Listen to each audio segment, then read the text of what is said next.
dishonest when he says that there was no principle guiding or still guiding student activism around this fees must fall issue. That's number one. Number two, Adam Habib fails to be a reflective leader because he wasn't a bystander when these things were happening. He came to WITS in 2013, right? Accommodation has been a challenge at WITS. When you read the prospectus, it says to you, we can only accommodate 25% of the student population. That's in the prospectus. So they tell you to make your own plan. But as a leader who comes into an entity, you have to leave things better than how you found them. That's the mandate of leadership. You love your community, leave things better than how you found them. So what does that mean in respect to accommodation? Adam Habib focused on luxury accommodation at WITS University. There were 2 luxury accommodations built at the same time that WITS was increasing its student capacity, at the same time that WITS was cognizant that there is a shortage of housing. So they built these luxury accommodations, left a space that was then taken over by private capital. But when private capital comes to provide students with accommodation,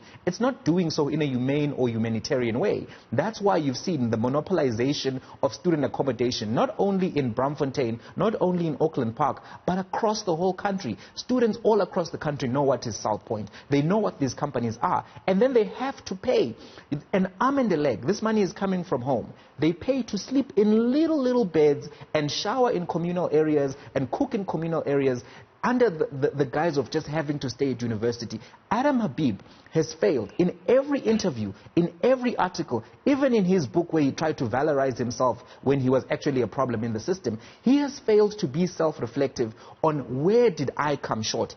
Any leader who fails to show you where did I go wrong in the last 7 years when I was critically involved in all of this, that leader is problematic. Lastly, he sounds very salty to me when he takes issue with the fact that some student leaders who came out of Fees Must Fall were able to become members of parliament. 1.2 million rand a month in parliament. And he earns 4 million and he did nothing at WITS. Talking about money, 2 million rand, Duduzane Zuma now being a philanthropist, you know, giving UKZN students a lecture about not damaging buildings, etc., etc. Your thoughts on that? Well, why should it matter who does it? It's needed. You see, politics does not leave a vacuum. There is a lack of leadership in South Africa. And Duduzane is closing that gap. And young people need that person. Young people need role models. The young man is becoming a role model. He's attacked. Then what do we need as a nation? It doesn't matter where he got the money from. There is a vacuum that needs to be closed. The leadership should have done what he is doing. But they are busy with expensive wines and expensive cigarettes, expensive habits, and they are forgetting their call, that they are there for the masses of our people.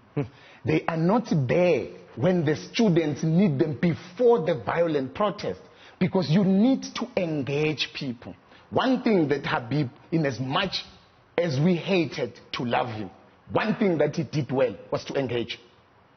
You will never call him and he doesn't say, I'm here to listen. You have people who don't even want to engage the students. You have people who don't even want to go there. Habib was there. So he trained us that you must know your story. When you have an issue you want to raise, he will say, come here. But when you go there, you must know your story. Jamie, we are running out of time. What are your closing thoughts? Just in response to the Duduzane 2 million donation and the issue at large. So at face value, it's a good deed. He's obviously trying to become a public figure. We'll have to see how that plays out. My real concern is how the media creates the very enemies that they are afraid of. Because as the media obsesses over Duduzane, they extend and give him unlimited coverage on this particular campaign. So now he has become the talk of the town, and he has gotten way more than the 2 million in terms of advertising, in terms of national coverage. So sometimes I wonder if the media just stops to think about how they put their hand on the scale and then tip the scale in ways that they didn't particularly anticipate. Jamie, thank you so much.